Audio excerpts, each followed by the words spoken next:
Panginoon, maraming salamat po sa araw na ito na kami ay pinagbuklod-buklod niyo po muli at kami ay pinagsama-sama niyo sa araw na ito para atalakayin at saliksikin ang inyong pagmamahal na salita para ipabatid sa mga tao na kailangan nilang tanggihan ang kasamaan ng mundong ito. Panginoon, kilala niyo po ang bawat puso, intensyon at isipan ng bawat isa.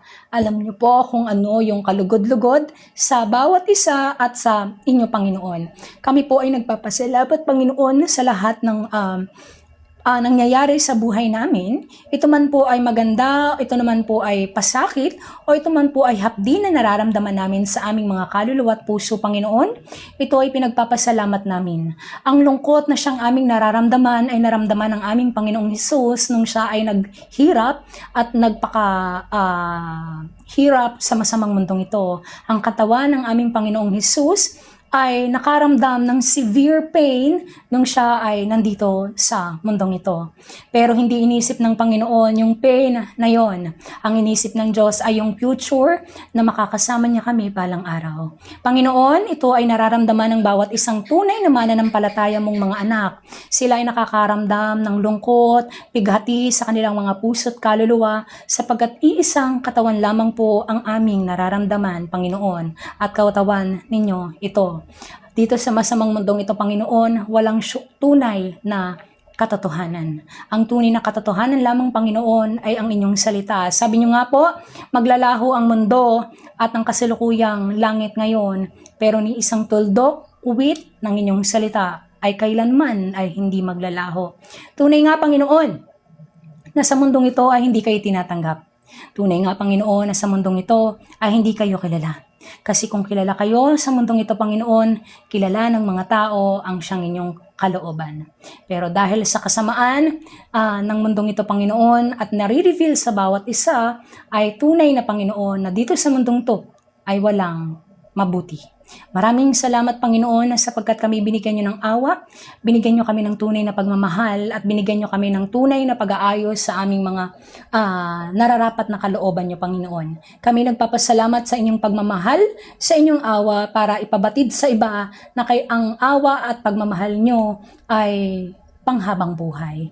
At ang puso ng bawat isa ang siyang mananahan, ang siyang magpapatuloy, ang siyang magdidesisyon sa kung ano ang kalooban ninyo, Panginoon. Maraming salamat po, Panginoong Hesukristo, sapagkat ang buhay ay palaging kayo.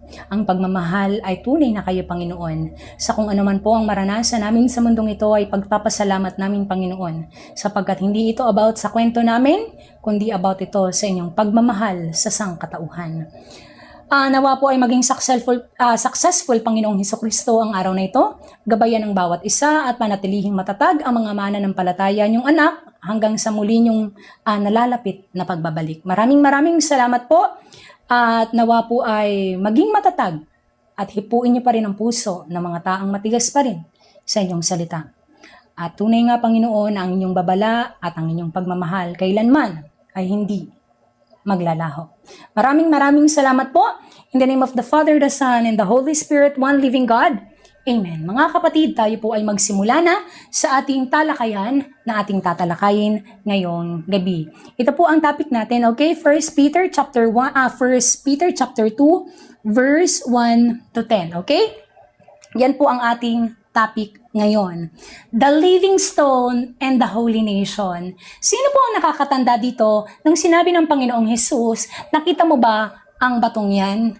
Itatayo ko dyan ang aking iglesia. Okay? Ano yung batong yon? Dito magsisimula ang pananampalataya sa inyong sariling tahanan. Okay? Sa inyong sariling tahanan, dyan makikita kung gaano ka-unshakable ang pananampalataya ng bawat isa. Nagkalat ang anak ng Panginoon sa iba't ibang panig ng mundo. Okay? Nagkalat ang anak ng Panginoon na unshakable sa kanilang pananampalataya sa Panginoon. Kaya sinabi dito, the living stone. Katulad ng nangyari sa panahon sa Exodus, nung nakita ni Moises yung bato, the rock, 'di ba? Nung panahon na 'yon. So ngayon, inihahalin tulad muli sa bato ang ating pananampalataya, ang iglesia. Yes, a rock. Jesus is our the foundation of this living stone. Kaya unshakable ang pananampalataya ng mga kapatid. Magpatuloy tayo mga kapatid. So my dear brothers and sisters, so then, stop doing anything to hurt others. Alam naman natin na ang Panginoon ay laging gumagawa ng tama at laging tama. So pag sinabing stop doing anything others, alam mo na kapag ikaw ay nasa Diyos, hindi ka pwedeng magsalita ng profanity o mga makamundong bagay na lumalabas sa iyong dila. Okay? Hindi natin nakita yan sa mga apostol or even sa ating Panginoon na lumalabas sa kanilang dila. Yan na ang lalabas sa dila mo kasi new creation ka. At pag sinabing new creation ka, alam mo yung kagustuhan, kabuluhan, pagmamahal ng Panginoon. Hindi ka na dati nakatulad na alam mo yun, talakayan, keyboard warrior, sa kung ano-ano nangyayari sa kasamaan ng mundo. Kaya kung hindi mo nga tatanggihan ang iyong kasamaan ng sa mundong to, yan ang lalabas sa'yo. Mga panglalait sa kapwa. So sinasabihan tayo mga kapatid, stop doing anything to hurt others. Don't lie anymore, amen? And stop trying to fool people. Dito nagkakameron, kaya 'di ba ang mundo, mas madali pang paniwalaan ang kasinungalingan kaysa sa katotohanan ng salita ng Diyos. Mas madali pang mangialam ng buhay ng iba at magsalita ng masama sa iba kaysa paniwalaan yung pagmamahal ng Panginoon. Amen? Amen. Ito na yung nangyayari. 'Di ba? Mas madali pang paniwalaan kung ano ang nasa mundo kaysa ang mismong salita ng Diyos. Kaya tayo sinasabihan dito, don't be jealous or say bad things about others. Always shut your mouth. After this, mga kapatid, sa totoo lang po, ang Panginoon po ang nakakakita ng buhay ko sa bawat araw, pagkatapos ng camera na to, sa bawat araw na ginagawa ko. After live, after kung ano-ano, as long na hindi po yan sa Panginoon, hindi ako mag-entertain. As long na hindi yan sa Diyos, hindi ako iimik. Why? Kasi kapag iimik ka nang wala sa kagustuhan ng Panginoon, ang lalabas dyan ay si Satan. Okay? Kaya kapag hindi yan pamamaraan ng Panginoon, always shut your mouth. Kaya nga niya, nirebook yung legion nung kinausap siya, nung tao na may legion. Anong sabi niya? Silent. Diba? Kasi ang always kapag makikipag-usap ka sa tao na wala sa kaloob ng Diyos, ang lalabas dyan ay katulad ni Peter. Satan. Okay? Kaya niya nirebook si Peter. Sinasabihan tayo dito, verse 2 mga kapatid, like newborn babies, hungry for milk, you should want to the pure teaching that feeds your spirit. So, hindi mo na kailangan ng gatas. Hanggang kailan ka magiging gatas? Sa pagpapakain ng iyong spirito. At ito nga yung nangyayari sa mundo. Kailangan nilang ganito, ganyan, sila ay baby pa. Hanggang kailan? Kailangan mong maging pure ang teaching. Kailangan nang magkameron ng batas ang pagpapakain sa iyong espiritu. Nang malaman mo kung ano ang magiging kabuluhan ng salita ng Diyos. Sir John, isang mapagbalang gabi po. Kaya tayo sinasabihan dito, huwag ka nang tumikim ng gatas. Kailangan mong maging matatag. At paano ka mapapatatag ng Panginoon? Pain. Pain. Mga kapatid, huwag niyong alisin na sa inyong isipan na kung ang Panginoon ay hindi inalis sa Panginoong Hesukristo ang cup of suffering, what do you think more? God will not give us what Jesus also feel. If He feel pain, sorrow, grief to His life when He is here, pain is the solution of God to humble you. Tatandaan po natin yan. Okay? Kung pinaranas ng Panginoon sa Panginoong Hesukristo hanggang sa matapos ang misyon niya, what more else tayo mga kapatid kung iisa tayong katawan? Okay? Kaya wag niyong iaalisin sa sarili niyo na kapag kayo ay nakakaranas ng pain para sa disiplina ng Diyos, this is the way of the living God to humble you. Kasi nakikita po natin ang pride na nangyayari sa mundo because of wisdom. Okay? Because of wisdom. Nakikita natin ang pride na kinakain ng sakmal ang mga tao because of wisdom. So, ang number one, para ma-humble ka ng Panginoon at maging kaimahe ka ng Panginoong Hesukristo, pain. To humble you. To humble your heart. To humble your character. To develop your behavior. Okay? Pain. Grow. So, sinasabihan tayo dito, alam kong nararanasan nyo to sa bawat araw. Lungkot, sakit, pagdurusa, alam kong nararanasan nyo yan, gaya ng nararanasan namin. Konting tiis na lang, tayo ay pauwi na. Okay? So, one body tayo, one spirit, one baptism. So, kailangan natin itong maranasan. Gaya ng nakaranas, kasi isang katawan tayo. Sa pag-iisang katawan, alam nating naranasan niya ng Panginoon, naranasan niya ng mga apostol, naranasan niya ng servant, mararanasan natin. Okay? So, yun yung way ng Panginoon para i-humble tayo ng Diyos. Verse 3, mga kapatid, you have already tasted the goodness of the Lord. So, ramdam nyo na. Ano po yun? Peace. Diba? Grace. Sa bawat araw, parang kalmado ka lang. Doon pa lang, ramdam na ramdam mo yung pagmamahal. Ramdam na ramdam mo yung awa ng Panginoon. Sa bawat hininga na hinihinga mo, pagpasalamat mo sa Diyos. Every day we breathe, it is because of the Lord. May mga tao na syempre, mga hindi naniniwala sa Diyos, bakit ganito, hindi ko namang ginusto na mabuhay sa mundong to, bakit ganito, hindi ko namang ginusto na, diba? Dito mo natatanungin yung pamilya mo. Bakit kayo ang nagkatuluyan? Bakit kayo nagkatuluyan? Eh di hindi sana ako nabuo. Diba? So matigas kasi ang ulo ng tao, mga kapatid. Kaya ang tao, wag kayong magtaka, Ma'am Aya, magandang gabi, kung bakit ang mga tao ay sobrang dami. Okay? Wag tayong magtaka na sa dalawang tao, Eve and Adam, dadami yung tao ng ganyan. Yes. Tingnan nyo kung gaano kasakim at kalaswa ang mga tao pagdating sa laman. Okay? Di ba? So, kitang-kita natin na talagang ang mga tao ay sobrang lulong sa laman. So, wag kayong magtataka na dadami talaga. Kitang-kita naman natin ngayon kung gaano ang nangyayari sa mundong ito. So, mga kapatid, magpatuloy tayo. Verse 4 na po tayo, okay? So, sinasabi sa kasulatan, siya ang batong buhay na itinakwil ng mga tao pero pinili ng Diyos at mahalaga sa paningin niya. At habang lumalapit kayo sa Kanya, verse 5, kayo tulad din ng batong buhay ay itinatayo ng Diyos bilang isang gusaling espiritual. Ito yung nangyayari sa atin, mga kapatid. Itong unshakable na pananampalataya na itinayo ng iglesia ng Panginoon, di ba? His kingdom is unshakable because of His iglesia.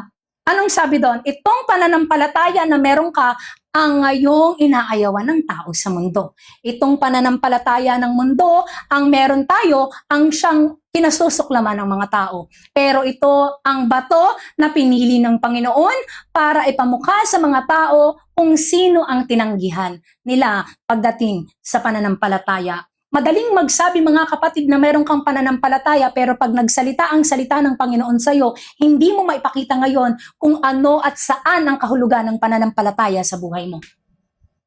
Diba? Madaling magsabi na I have faith. Pero pag sinabi na I have faith, no? Pero walang bunga, kasi nasaan yung faith? Comes from goodness. 1 Peter chapter 1, goodness, anong sabi doon? Add righteous, add holiness. Diba? Madaling magsabi. Ngayon, pag nagsalita na ang salita ng Diyos sa buhay nila, walang maipakitang bunga ngayon. Ngayon, pag sinabing padating na ang Panginoon, ang puso mo ay takot pa sapagkat ang iyong buhay, ang iyong lifestyle ng pamumuhay ay mali ngayon sa paningin ng Panginoon, kaya may takot ka. Diba? Pero kung tama ang iyong pamumuhay sa mata ng Diyos, sinabi sa 1 John chapter 5, ang iyong puso ay walang conviction. Parang pag sinasabing parating na ang Diyos, handa ka pa. Excited ka pa. Why? Kasi dito mo na-realize na wala kang dapat ikatakot, dapat excited ka pa. Kasi ang taong walang tinatago sa harapan ng Panginoon ay walang dapat ikatakot. Diba? Kaya dito sinasabihan tayo, mga kapatid, ito ay gusaling espiritual at bilang mga banal na paring pinili ng Diyos na nag-aalay sa Kanya ng mga espiritual na handog at kalugod-lugod sa Kanya dahil ginagawa nyo sa pamamagitan ng Panginoong Hesukristo. Now, nabanggit po sa Hebrews chapter 9 to 10 na verse, Hebrews 9, tsaka sa Hebrews 10, Jesus is our high priest. So, paano ka maniniwala na buhay ang Panginoong Hesus kung hindi mo kilala ang buong salita niya? Paano ka magkakameron ng pananampalataya kung hindi ka nagkakameron ng hope sa mga bagay ng pananampalataya na meron ka? Hindi ka pwedeng magkameron ng hope, wala kang hope doon eh. Kapag sinabi mong meron kang hope, pero hindi mo alam yung kaloob ng Diyos, wala kang hope doon. Okay, wala kang panghahawakan sa Panginoon pag umarap ka sa Kanya. Pag tinanong ka ng Diyos, at pag tinanong ka sa harapan ng Panginoon, na, kilala mo ba ako? Lord, yes! Na-crucify ka, Panginoon. I know you. I have faith on you. Pag sinabing faith, sinasabi sa salita ng Diyos na ang pananampalataya ay may bunga. At ang bunga ng iyong pananampalataya ay dahil ang Espiritu ng Panginoon.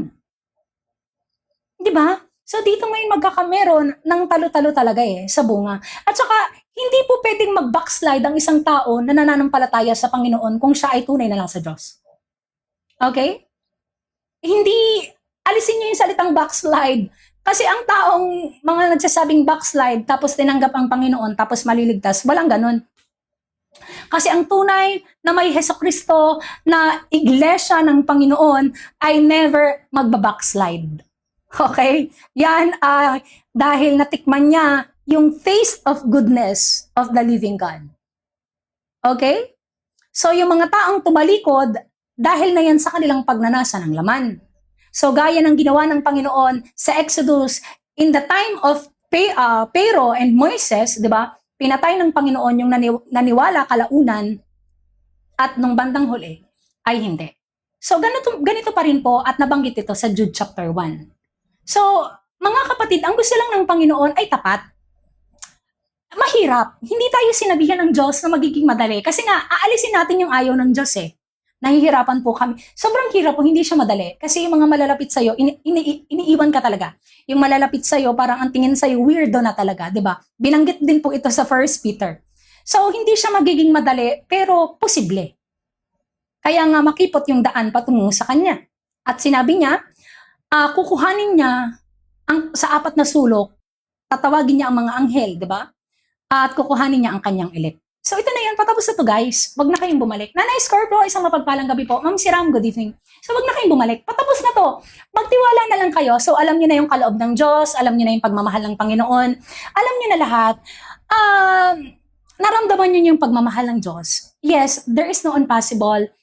Always possible with God. There is no impossible to the living God, di ba? So, magkasala kayo, repent. Humingi agad kayo ng tawag kung kayo nagkasin, okay? So, hindi na tayo magiging katulad dati ng pamumuhay natin eh. Ayaw na ng Panginoon ng ganun. So, magpatuloy tayo mga kapatid.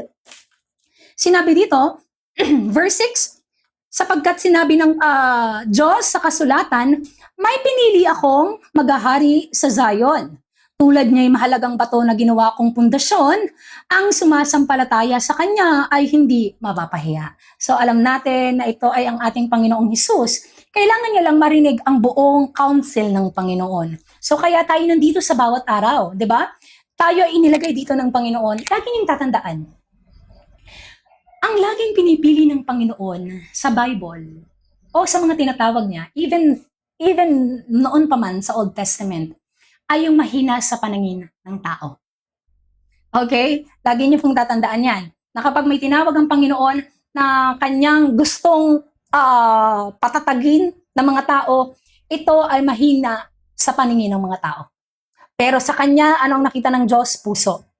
Ang nakita ng Panginoon sa taong yan ay puso. So katulad ni David, katulad ni Solomon, katulad ng mga tinawag niya noon, apostol, Rahab, di ba? Ang nakita ng Panginoon ay puso. Okay? So, sinabi sa Luke chapter 14 na sa mundong to, ang pinahahalagahan ay bukod sa pera, ay yung mga importante sa mata ng tao. So, huwag kayong makikiayon sa sistema ng mundo kasi nakakatakot yan. Diyan niya nga dinestroy ang tradisyon ng mundo. Tandaan niyo yan. Kasi ang focus ng tao lagi ay tradisyon. So kita natin na nasa tradisyon pa rin ng tao. Laging ang focus ay kung ano yung mahalaga sa paningin ng tao, hindi yung mahalaga sa paningin ng Diyos. Okay? Malis kayo sa tradisyon. Magpasakop kayo sa kingdom ng Panginoon. Magpatuloy tayo mga kapatid. Verse 7. So that the stone brings honor for you who believe. Diba? Nalaman mo yung kaloob, nalaman mo yung kagustuhan. The stone that brings honor for you who believe, but for those who don't believe, he is the stone that the builders refuse to accept, which became the most important stone. So, ngayon, sinabi sa 2 Peter chapter 1, 2 Peter 2 Timothy chapter 2, binanggit doon na ang mga taong nakakilala sa kanya ay tatalikod para humanap at ng tagapagturo para i-please ang kanilang mga laman. 'Di ba? Sa mga huling araw, makikita nyo na ang mga tao ay naghahanap ng mga taong tagapagturo, 'di ba? Para i-please ang kanilang mga laman. So hindi tayo ganoon. Kasi whole counsel ang gusto sa atin ng Panginoon para tayo disiplinahin, itama, at para layuan natin ang kasamaan na nangyayari sa mundo. We are in the world, but we do not walk like the people of the world. Sinasabihan tayo mga kapatid na itong bato na nirefuse ng mga taong yan ay ang pinaka-importante sa lahat.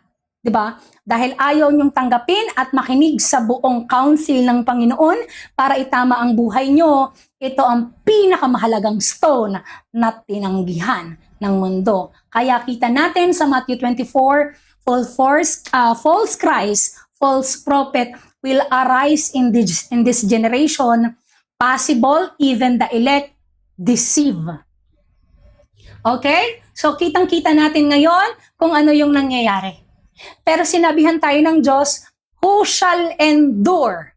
Kung sino ang magtitiis, magtiis ka, will be saved. So, kita natin nangyayari na ang lahat ng nangyayari at kinamumuhian na ng mundo kung ano yung pamamaraan at kagustuhan ng Diyos. He is coming. Okay? He is coming. Kunting tiis na lang. Verse 8, mga kapatid, magiging banal at perpekto ang mga katawan nyo. Iniwala kayo. Kaya nyong pumunta sa hell or sa Hades nang hindi kayo napapasok. 'Di ba? Katulad ni Saint Faustina nung sinulat niya ang 7 hells of torment. Okay, yung jails sa hell. Totoo po 'yon, yung sulat ni Saint Faustina kasi na-reveal din to sa akin na may iba't ibang room sa hell. Pero yung hell is hindi siya permanent eh. Ang pinaka-permanent talaga ng mga tao is lake of fire. This is total separation talaga. So, iba pa po yung hell sa lake of fire. Okay? Yung lake of fire, demon people tormented. Pero sa hell, tinotorment ng mga demon ang tao. Okay? So, iba't iba po yan. Yan ay depende sa kasalanan na nagawa ng tao. So, pag blasphemy ka sa Panginoon, ang iyong ganito ay parang may mga demon. Ang bibig mo, may demon talaga siya. Totoo siya, guys. Pero kayo na nasa Panginoon, wala kayong dapat ikatakot. Kasi, kung tama yung pamumuhay nyo, wala kayong dapat ikatakot. Trust the Lord with all your heart. Okay? So, magpatuloy tayo.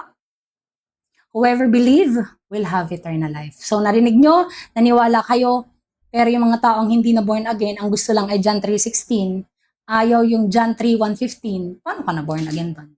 Diba? Amen. So magpatuloy tayo. Anong sabi dito? Verse 8 po. For them, he is also a stone that makes people stumble, a rock that makes people fall. So sa madali pong salita, itong pananampalatayang unshakable, the rock. Si Miss Tina, hindi po kayo makatatag, maniwala kayo nang wala ang Panginoon. I am useless without Him. Sa lahat na nangyari, ang mga kapatid, ganyan din siguro, di ba? Hindi makakatatag without the Lord. Okay? Kaya nga rock eh. Siya yung iglesia, siya yung pundasyon ng batong yan, kung bakit ang taong yan is unshaken. So, He is our foundation of faith. The rock that makes people stumble. Talagang marami pong madadapa sa henerasyong to. Okay? Kaya tayo ay magtiwala hanggang sa nalalapit na pagbabalik ng ating Panginoon. Sinasabi sa kasulatan, mga kapatid, people stumble because they don't obey what God say. This is what God planned to happen to those people. So imagine po ha, talagang plano na po ng Panginoon, Nanay Joy, magandang gabi po, na sila ay madapa. Okay? Plano na po ng Panginoon na sila ay madapa sa kanilang paniniwala. Kasi ayaw nga daw pong magpasakop sa kaloob ng Diyos. Kaya sinabi ng Panginoon, itong mga taong to ay matitisod dahil ayaw nilang sundin ang salita ng Diyos, pumipili lamang sila ng mga ABCD na verse ng Panginoon para hindi mabago ang kanilang mga buhay.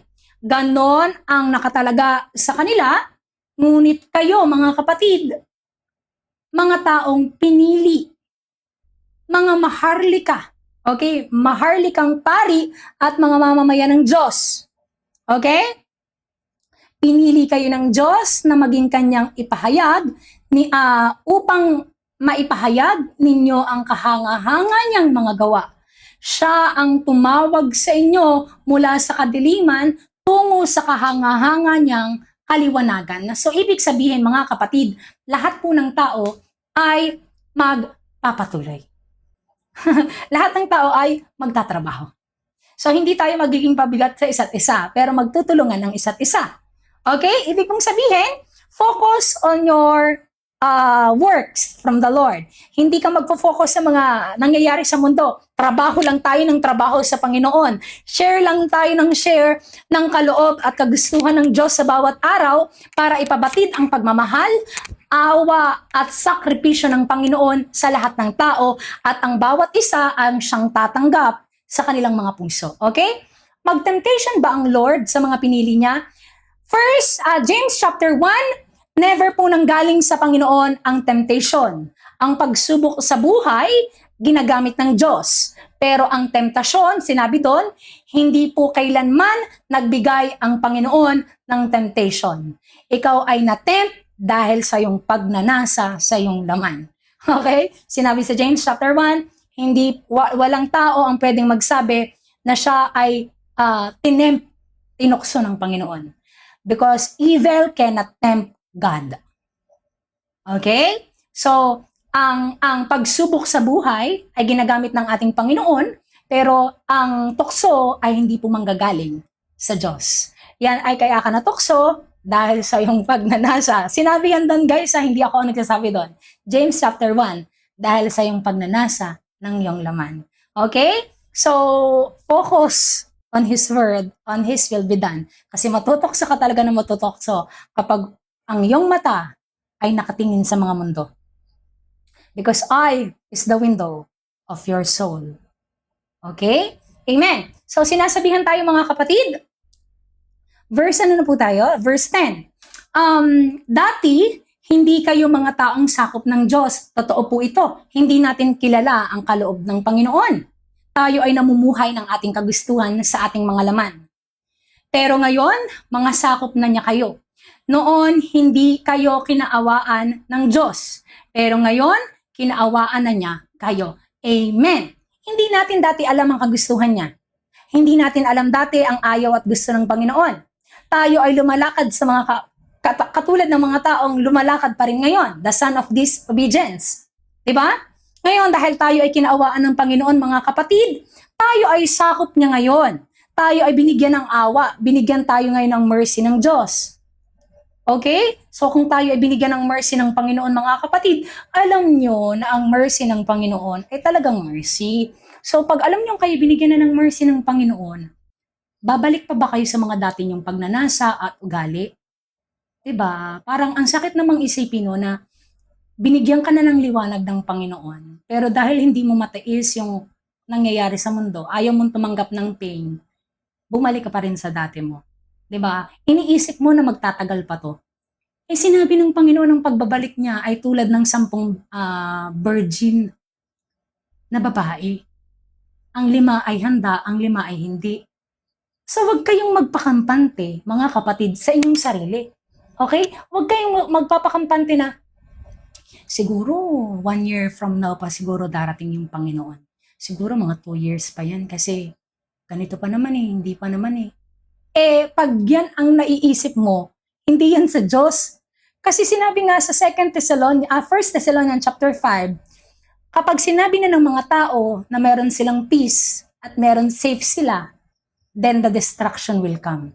Yan ang wag na wag kayong magpapakampante. Kasi nga kami nga, bawat araw hindi kami kampante sa araw eh. Yung parang sa bawat araw kami lagi ay parang, alam mo yun, naghihintay na may something, na may gan. Hindi kami nagpapakampante ng mga kapatid. Lagi kaming handa na darating ang magnanakaw sa isang gabi. Okay? So, Pag yan ang dumating sa isip nyo, wag, nakakatakot yan. Yes, darating ang Panginoon sa hindi inaasahan ng mga tao, mga kapatid, okay? Mahirap po talaga ang habaan ng pasensya. Doon ako palaging nadadapa. Ma'am Daisy, parehas tayo sa pasensya. Pero ngayon, nakaka-move forward na ako about patience talaga, no? Kasi dito talaga ako sinusubok ng Panginoon dahil gusto ko na nga siyang bumalik. Ngayon, dahil gusto ko nang bumalik ang Panginoon, umiiyak ako nang umiiyak na gusto ko na siyang bumalik, kanya nahihirapan ako. Pero doon talaga niya ako inaano doon talaga niya ako hinahasa sa patience talaga. Talagang ngayon, talagang natututo na akong maghintay. Kasi ako po talaga, may ugali ako na ayokong pinaghihintay ako. Dati, maniwala kayo, never akong pupunta ng government para kumuha ng ganito, ng ganyan. Dahil sa government, matagal palagi yung pila, di ba? Mababa po talaga yung, yung patience ko sa ganyan before. Titaan, magandang gabi po. So ngayon, doon talaga ako, yun yung hinasa yung kung saan ka mahirap o kung saan ka may ugali, dyan ka talaga. Ma'am Victoria, po, mga siguro mga ano na po, 30 minutes na pong start. Doon ka talaga hahasain ng Panginoon. Okay? So ngayon mga kapatid, alam natin na tayo ay mahal ng Diyos. Kasi lahat ng ayaw niya talagang kukuhanin niya sa inyo Okay? Para maging kaimahe tayo ng Panginoong Hesukristo. So huwag kayong magpakampante. Kasi ang tao ay nagpapakampante talaga ang tao. Maniwala kayo. Kitang-kita po natin ngayon na ang tao ay parang kampante sa lahat ng gabi, kampante sa bawat araw. Kita nyo ha? Saya ng saya, inuman, party, yan talaga. Ito talaga yung nangyayari. Di ba na-fulfill na nga yung prophecy? Kinamumuhian na tayo na nasa kaloob ng Diyos. Ayaw nila ngayon magpasakop, di ba? Tribulation, pagdurusa, kinamumuhian na kung ano-ano nang sinasabi. Ito na yung nangyayari sa atin, di ba? Ngayon, ang tao enjoy, super enjoy. Ayan na. Ngayon, sinabi ng Panginoon, magiging handa ba ang tao sa aking pagbabalik? Handa ba sila? Okay? So handa tayo guys. Hindi tayo takot. Kaya nga tayo laging ganito. Wait lang, sumagi lang sa isip ko yung pamilya ko guys. Naawa po ko sa family ko, pero ako ay humihingi ng awa sa Panginoon sa pamilya ko. Nawa ay kaawaan ng Panginoon ng pamilya ko, gaya ng awa niya sa akin. Naawa po ko sa pamilya ko. Kung kayo may mga pamilya na hindi naniniwala, naawa rin po ako. Kaya ito yung hinihiling ko sa Panginoon sa bawat araw. Kahit ang reward ko na lang na matanggap sa Panginoon ay pamilya ko. Kasi ayaw maniwala ng family ko. Ang dami ko pong pamangkin, guys. Meron akong 4 na pamangkin, ang babata pa. Hindi na, alam mo yun, nakafocus sila sa mga cartoons, hindi sa salita ng Diyos. Awang-awa ako na maling pagpapalaki ang nangyari sa kanila. Nawa ay kaawaan. Ito yung hinihiling ko lang sa Panginoon sa bawat araw. Awa sa ating mga pamilya. Kahit na ang reward na lang natin ay kabahagi ng ating pamilya, makapasok sa kaharian ng Diyos. Kahit yun na lang. Diba? So, mahal natin ang pamilya natin. Pag mahal natin yung pamilya natin, mahal din natin yung mga taong hindi tayo mahal. Kasi ito ay perfect by love. Okay? So, ipagdasal nyo. Huwag kayong mawala ng pag-asa sa pagdarasal. Okay? At balang araw, tayo ay papakinggan ng Panginoon sa kanilang awa para sa ating mga mahal sa buhay. Okay? Sabi dito mga kapatid, tayo ay magpatuloy na po. Verse 11 na tayo guys, okay? Mga pasensya na po ha, pag hindi ako nakakabasa agad sa mga iba pang chat guys, para hindi tayo ma-postpone, okay? Mga minamahal, mga dayuhan kayong nakikitira lang sa mundo. Ito, ano pong sabi? Kita niyo ang pagmamahal ng Diyos at ng mga apostol sa atin. Mga minamahal, kayo ay dayuhan lang. Nakikitira lang tayo dito. Dadaan lang tayo dito. Ang buhay ng tao ay parang isang damo. Ang buhay ng tao ay parang isang bulaklak. Bubunga, mamamayagpag, malalanta, mamamatay. Yan ang buhay natin. Hindi ang buhay natin ay, alam mo yon, hindi natin alam kung kailan mamamatay ang tao. So kung tayo ay inaalagaan ng Panginoon at nalalaman para i-share ang kanyang kingdom gospel, para magtulong-tulong tayo sa bawat araw, di ba? Tayo ay dayuhan. Isipin natin sa ating mga isipan, dayuhan lamang tayo dito. Kaya nakikiusap ako sa inyo na talikuran nyo ang masamang pagnanasa ng inyong katawan na nakikipaglaban sa inyong espiritu. Malinaw. Malinaw. Okay? Tanggihan. When we say tanggihan, alam mong ayaw yan ng Diyos, no. Pag hindi kayo kasal, no. Okay? Pag alam mong yan ay makakasakit sa damdamin ng ating Diyos, hayaan mong masaktan ka. At least masaya ang iyong Panginoon. Kasi nilalaban mo yung pagmamahal mo sa Kanya na ayaw mo siyang saktan.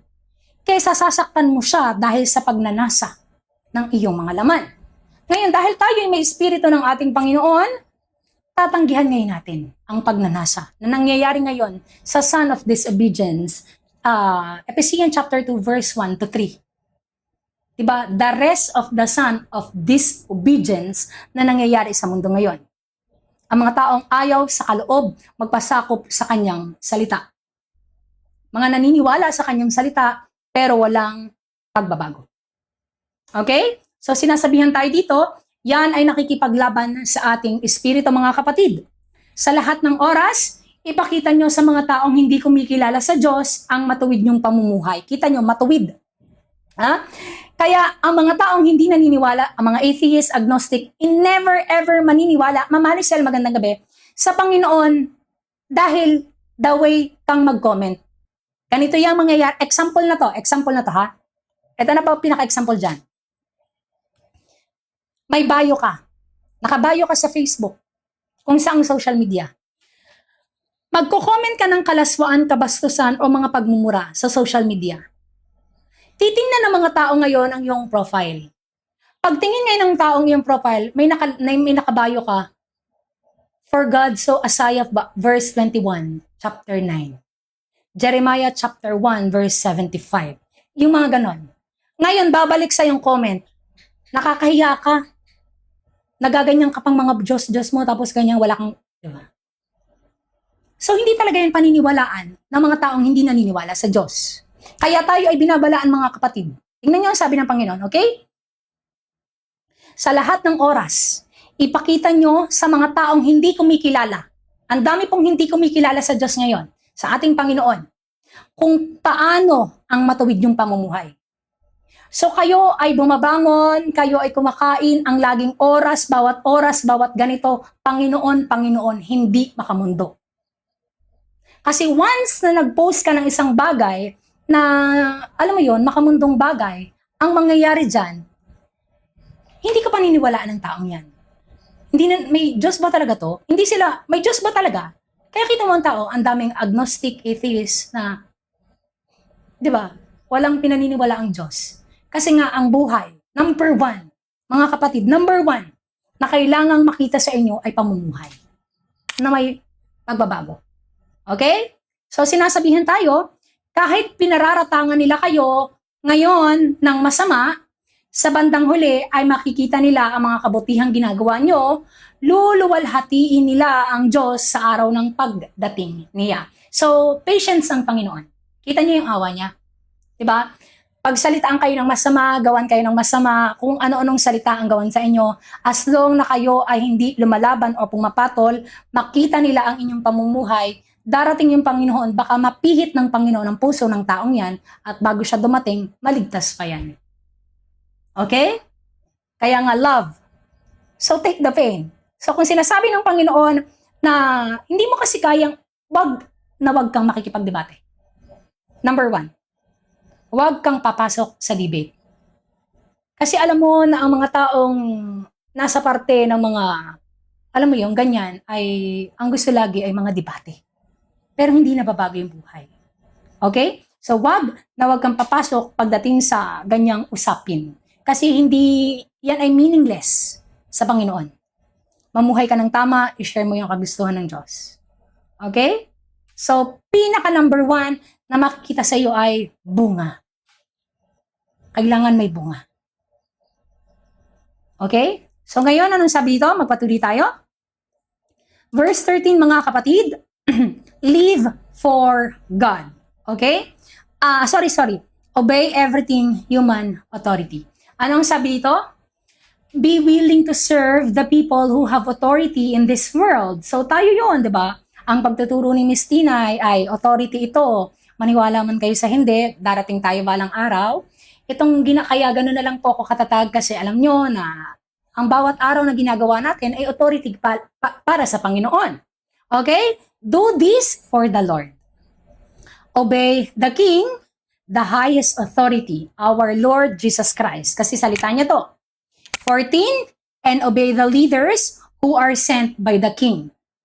So, bakit nandito si Miss Tinay matatag? Hindi po dahil sa aking pamamaraan, okay? Kundi dahil sa Panginoon. They are sent to punish those who do wrong and to praise those who do good. Naniniwala kayo? Ang mga taong lumalabas sa kagustuhan ng Panginoon gaya ng ginagawa natin ay nakakaranas ng punishment. Yes. Kaya nga ibinibigay natin ang thoughts ng mga tao sa Panginoon. 2 Corinthians. Kasi the way kung paano tayo makipaglaban ay hindi the way kung paano makipaglaban ang mga tao sa mundo. We capture the thoughts of people and give it to God. Okay? We capture the thoughts of people para ibigay sa ating Panginoon para malaman kung ano ang nilalaman ng puso ng taong yan. Kung yan ay magpapatuloy sa kalooban ng Diyos or hindi. Okay? So, anong sinasabi dito mga kapatid? When you do good, you stop ignorant people from saying foolish things about you. Amen? So, pag hindi mo pinansin, kasi ganyan ang demon. Okay? Ganyan ang demon sa tao. Kapag pinansin mo yung mga nangyayaring sinasabi nila, matutuwa sila kasi pinapansin mo.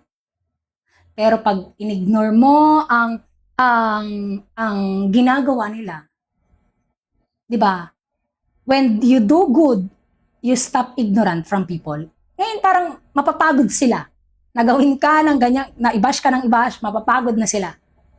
Ganyan ang demon, guys. Huwag kayong magpapauto sa alam mo yon, pinag-aralan ng demonyo ang tao. Okay? Pinag-aralan ng demonyo ang mga tao. Okay? So, magpatuloy po tayo. Verse 15, mga kapatid. When you do good, you stop ignorant from saying foolish things about you. This is what God wants. Live like free people. But don't use your freedom as an excuse to do evil. Ang freedom, hindi mo siya mahanap sa mundo. Ang freedom, mahanap mo siya sa pagmamahal ng Panginoon. Ayun ang totoong freedom. Kasi akala ng tao, pag may freedom ka, anything that you want to do in your flesh, you can do. That is, no. Romans chapter 6. Kung sino ang sinusunod mo, yun ang magiging master mo. If you slave to Christ, you live for what is right. If you slave for sin, your master is the devil. Okay? So, live like a free people, but do not use to your flesh to please your evil desire. Mga kapatid, live as those who are serving God. Pagsisilbi natin sa pagmamahal ng Panginoon para sa lahat ng tao. Verse 17 po, show respect for all people. Love your brother and sisters in God's family. Respect God and honor the King. When we say all, enemy or hindi, respect. Pag pinagsalitaan ka ng masama, it's okay. Do it. Pero do not personal it. Huwag mong ipapersonal. Kasi yung taong yan kaya ganyan is malayo ang puso sa Panginoon, kinokontrol siya ng demonyo. Okay? Kaya nga nung sinabi ng Panginoong Hesus nung siya ay napako, for they do not know what they have done. Okay? So our battle is not from the blood and the flesh. Kasi tayo ay kinaawaan ng Diyos, ang ating laban ay hindi tao, kundi entities, evil spirit, na gumagalaw sa mga tenga ng mga taong yan. Kaya sila gumagawa ng masama. Kasi ang puso ay malayo sa kaloob sa Panginoon sa salita niya. Okay? Sinasabihan tayo mga kapatid, respect. Respect. Kaya, kita nyo, never akong gumawa or kung ano-anong alam mo yon, lumaban sa kung ano yung nangyari. Hinahayaan ko lang. Marireveal lahat sa Panginoon. Okay? Kasi hindi titigil si Satan kahit pasabihin ko kung ano yung mga nangyari. Hindi yan titigil. Gusto ni Satan, manahimik ako sa pagtuturo. Ba't hindi mangyayari yon? Okay? So, dito sa mundong to, wala na akong kailangang patunayan. Ang approval ko ay hindi sa mundo, sa Diyos. Okay? Sa Panginoon lamang. So, anong kailangan mangyari? Pagbatuloy. So, kung ano man ang gustong gawin ng Panginoon para baguhin ang bawat puso, bawat ugali ng tao, let it. Hayaan mo ang Panginoon ang gumalaw. Kaya nga, wag mong ipe-personal yung taong yan. Kasi hindi yan ang kaaway mo. Di ba sinabi nga ng Panginoon, my vengeance is mine. Ibigay mo sa Diyos ang paghihigante. Okay? So mga kapatid, magpatuloy po tayo. Verse 18, the example of Christ suffering. Kita nyo ha? Kung paano ipapabatid sa atin ang salita ng Diyos, kaya iisa tayong katawan. Okay? Kung bakit iisa tayo ng katawan at iisa ang kagustuhan ng Panginoon para sa atin. Pakinggan nyo. Slave. We are the slave from the Lord. Okay? Slave for what is good, for what is right. We are the slave. Be willing to serve your master. Okay? So alam natin na meron tayong isang master. Pero alam natin na kaya tayo nandito lahat is because of the Lord. Kaya ako nandito nagsisilbi sa Panginoon. Okay? Ngayon, alam nyo na inatasan ako ng Panginoon para dito. Okay? So, obey the Lord. Panginoon pa rin. Do with all respect. Amen. You should obey masters who are good and kind, and you should obey the master who are bad. One of you might have to suffer even when you have done wrong. If you think of God and bear the pain, this pleases to God. Tingnan nyo, Tagalogin natin ha. Ang gusto talaga ng Panginoon ay ano? Pain. Kasi dyan tayo binabali sa pride natin. Okay? Sa pride natin, pain talaga ang ginagamit to build your character na para i-humble ka niya kasi ngayon ang wisdom ay pride ngayon sa lahat ng tao. Tingnan nyo ha. Sapagkat pagpapalain kayo ng Diyos kung tinitiis nyo ang mga pagpapahirap kahit wala kayong kasalanan dahil sa nais nyong sundin ng kaloob niya. Ngayon, alam nyo hindi, di ba, hindi, alam nyo nagkakameron kayo ng self-control, hindi kayo na ngayon hindi na yung araw-araw kayo nagsisina, katulad dati na ginagawa ng ating mga laman. Kita nyo ang sabi, dahil nais nyong sundin ang kaloob niya. Verse 20, mga kapatid, pero kung parusahan kayo dahil sa ginawa nyong masama, wala ring kabuluhan kahit iisin nyo ito. Ngunit kung pinaparusahan kayo, kahit mabuti ang ginagawa ninyo at tinitiis ninyo, ito ang kalulugdan ng Diyos. So kahit pag gumawa ka ng gumawa ng mabuti, anong masama, magtiis ka ng magtiis, pero masama pa rin ang walang kabuluhan. Pero kung nagtitiis ka mga kapatid, kung nagtitiis tayo sa paggawa ng mabuti at gustong iparanas sa atin ng Panginoon ng pain, that is the way of the Lord to humble your soul. That is the will of the living God to humble our ego, ang ating mga isipan sa kalayawan ng ating diba, natuto kang magmahal ng tama. Natuto kang magpakumbaba ng tama. Natuto kang, alam mo yon, minsan naano ka na hindi naman ako to eh. Hindi ganito yung ugali ko, diba? Kasi yan yung gusto ng Panginoon. Yan ang way ng Panginoon para i-humble tayo. Diba, mga kapatid? Kaya sinasabihan tayo kung pinarurusahan kayo, kahit mabuti ang ginagawa ninyo, at tinitiis nyo ito, kalulugdan kayo ng Diyos. Tingnan mo, kalulugdan. Christ-likeness nga to eh. Kailangan maging imahe talaga tayo ng Panginoon. Sa Panginoon po ha, sinampiga, pinatungan ng crown, ng tinik, Hinampas-hampas lahat ng masasakit, dinuroan, niyarokan para siyang isang rosas na inapakan.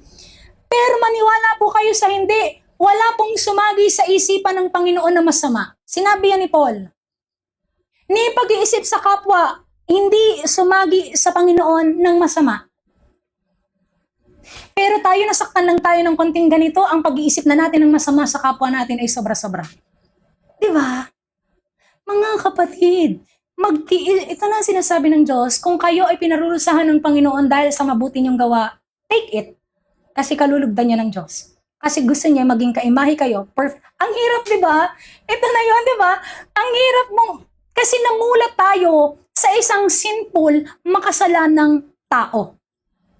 Ngayon, dahil namulat tayo sa ganon, kailangan ng Diyos na baguhin yung ayaw sa'yo kasi walang ganyang ugali ang siyang makakarating sa kanyang kaharian. Kaya sinasabihan tayo, kung kayo ay pinarurusahan dahil sa mabuti niyong gawa, tanggapin nyo. Kasi yan ang kalugod-lugod sa Panginoon. Kaya kita niyo mga apostol, nung nakilala natin si Peter before, nung kasama siya ng Panginoon, hindi pa siya totally matured enough. Pero day by day, after crucifixion, pinadala ang Espiritu. Si Paul, Peter. Kita niyo si Peter, di ba? Biglang nag-grow agad si Peter kung mababasa niyo sa Acts. Kinaya ni Peter ang crucifixion also, na paano siya pinako. Marirealize natin mga kapatid sa isang banda na kung ang mga apostol noon ay ganun, ang ugali ay kaugali natin, di ba? Mga makamundong tao, magugulat kayo kung paano sila nalihis sa ganung ugali. It is Christ only who can do that. It is the Lord who can touch the heart of a person. Pag sinabing touch, hindi po ito yung emosyon ha? Hindi po emosyon to. Talagang espiritu ito at ang espiritu ang siyang gagalaw kung gusto mong ipagalaw sa salita ng Panginoon. Talagang may pagbabago, may proseso. Hindi siya emosyon. Holy Spirit is not emotion. Okay? Ano ang sabi dito? Magpatuloy tayo. Verse 21, mga kapatid. 21 na ba tayo? Verse 21. Ang mga pagdurusa ni Kristo para sa atin, ang halimbawang dapat nating tularan. Palakpakan ng natin ang Diyos. Ang linaw. Christ-likeness. Ang pagdurusa ni Kristo para sa atin, ang halimbawang dapat nating tularan. So kung naghirap ang Panginoon, iyon na yun. One body, kaya nga one body. So pag sinabing one body, makakaranas ka talaga ng persecution, kakamuhian ka ng mga tao sa mundo, sasabihan ka ng kung ano-ano, pain, mga masakit na salita. So kung nakaranas ang Panginoon, kaya nga one body, makakaranas ka kapatid. Okay? Pag hindi ka nakakaranas, nakakatakot yan. Sino yung Diyos mo? Okay, nakakatakot yan. Sino yung God mong yan? Okay? So, ang pagdurusa mga kapatid, verse 21, 1 Peter chapter 2, verse 21 na po. Ang mga pagdurusa ni Kristo para sa atin, ang halimbawang dapat nating tularan. Ito ang dahilan kung bakit tayo tinawag para tularan natin ang buhay ni Kristo. Ma'am Rama, magandang gabi. Amen! Malinaw pa sa sikat ng araw at sa liwanag ng buwan. Malinaw mga kapatid na kaya tayo tinawag ay hindi sa ating kagustuhan. Kaya nga bumaba ang Panginoon dito para alisin ang iyong kagustuhan, ang iyong mga kaisipan, ang iyong desire. Okay? So kaya sinasabihan tayo, ito ang dahilan kung bakit tayo tinawag. Para kilalanin ng Diyos. Para tularan ang Panginoong Hesukristo. Okay? Sabi dito, magpatuloy tayo. Verse 22. Hindi siya nagkasala o nagsinungaling man. Ininsulto siya, pero hindi siya gumamit ng insulto. Tingnan nyo. Pinahirapan siya, pero hindi siya nagbanta. Ipinagkatiwala niya ang lahat sa Diyos na humahatol ng makatarungan. Ito na yon, kaya nga faith Hebrews 11. Ang totoong may pananampalataya sa Panginoon ay alam ang kaloob ng Diyos. Alam ang whole counsel ng Panginoon. So mga kapatid, ininsulto ang Panginoon, pero hindi siya guwante. Pinahirapan siya, pero hindi siya nagbanta. Nung sinasampal ang Panginoon sa whole council of religious people, dinala siya sa loob ng ng simbahan ng mga religious na tao. Dinala siya sa loob ng simbahan ng religious na tao.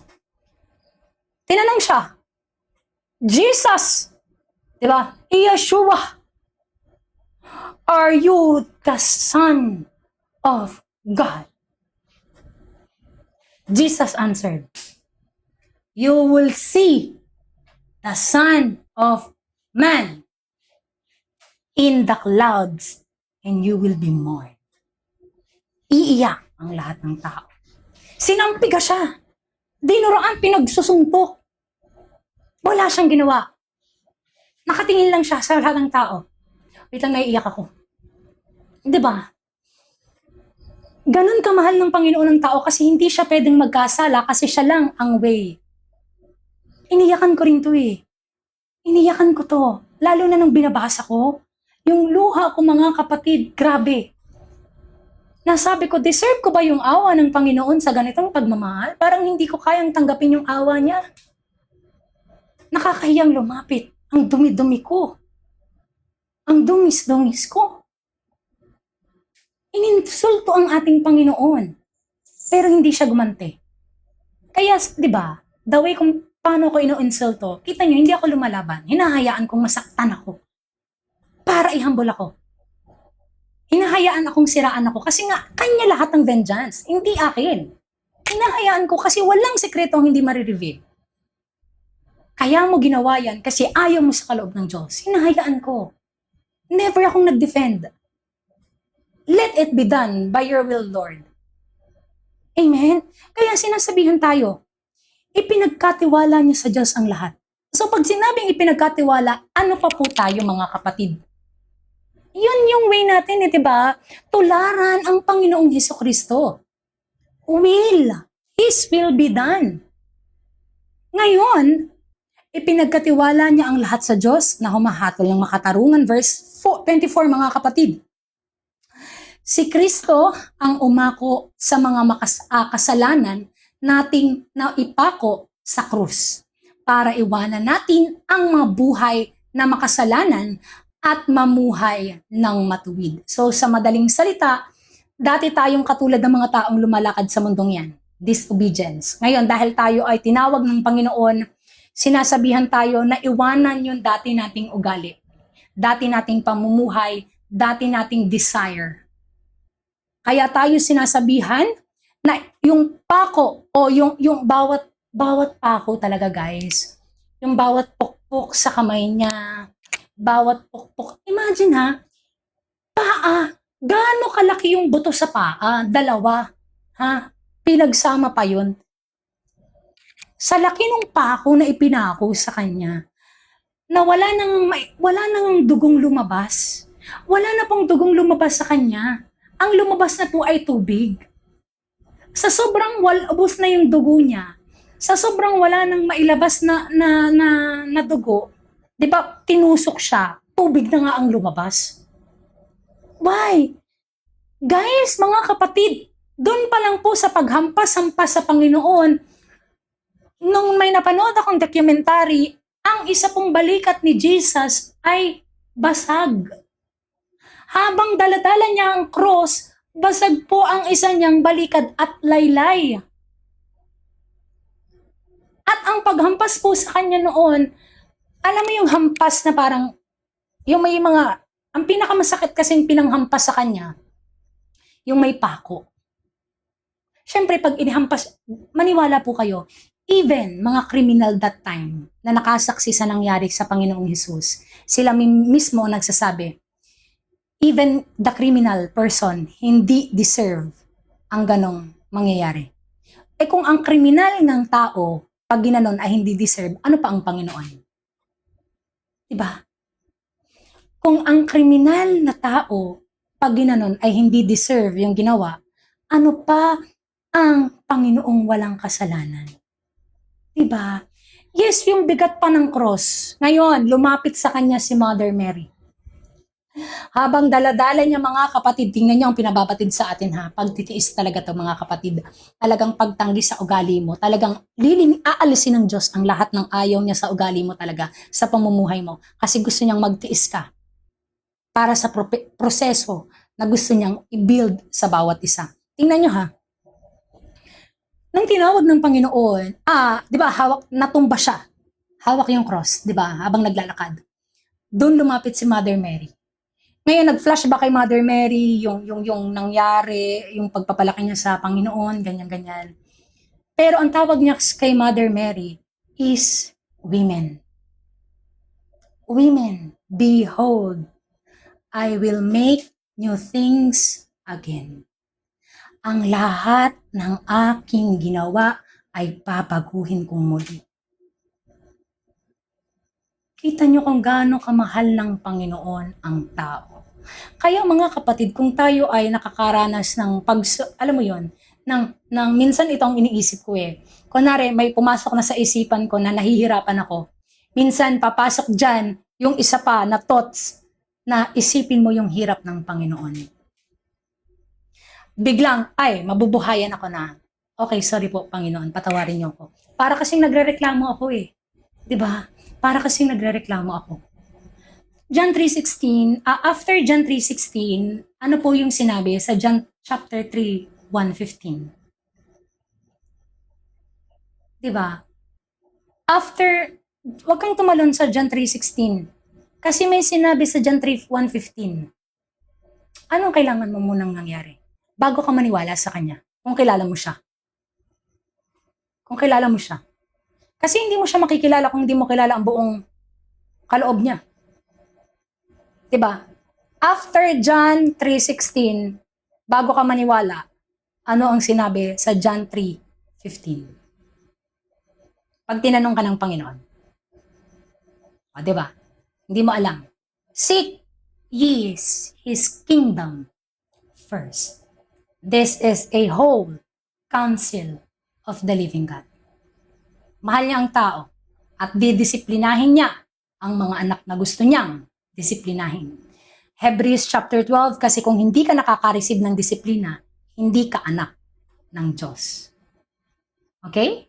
So, ang anak niya ay dinidisiplina niya ng tama at way, kasi ang ating Ama na nasa langit ay panghabang buhay nating makakasama.